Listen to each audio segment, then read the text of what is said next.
இவங்க வந்து நடிகர் சங்கம் வந்து யூடியூபர்ல ரொம்ப டச் பண்ணுற மாதிரி இருக்குது. இப்போ உதாரணத்துக்கு அவங்க வந்து இந்த மாதிரி வந்து ஒரு வந்து கிரிட்டிசைஸ் பண்ணுறாங்க, நான் பாதிக்கப்பட்டிருக்கேன்னு சொன்னால் அவங்கள புகார் கொடுக்க சொல்லி அந்த புகாருக்கு பின்னாடி இருந்து இவங்க வந்து பார்த்தீங்கன்னா பேக்கப் பண்ணலாம். என்னன்னு கேட்டிங்கன்னா அவங்களுக்கு தேவையான ப்ரொவிஷன் கொடுக்கலாம், வழக்கறிஞரை கொடுக்கலாம், பணம் கொடுக்கலாம், போக்குவரத்து செலவு கொடுக்கலாம், எல்லாம் பண்ணலாம். ஆனால் புகாரே வந்து பார்த்தீங்கன்னா வந்து நடிகர் சங்கம் கொண்டு வந்து கொடுக்குது புகாரை. அது வந்து எனக்கு வந்து பார்த்தீங்கன்னா அது வந்து அவ்வளோ சரியானதாக இல்லை. இது சட்டம் சார்ந்த பார்வையில் பார்க்கக்கூடிய விஷயம்.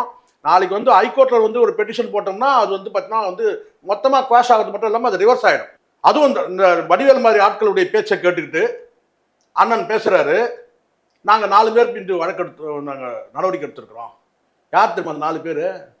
யார் சொல்லுங்கள்? யார் சார்? காந்தராஜ், தமிழா பாண்டியன், பைல்வான் ரங்கநாதன்.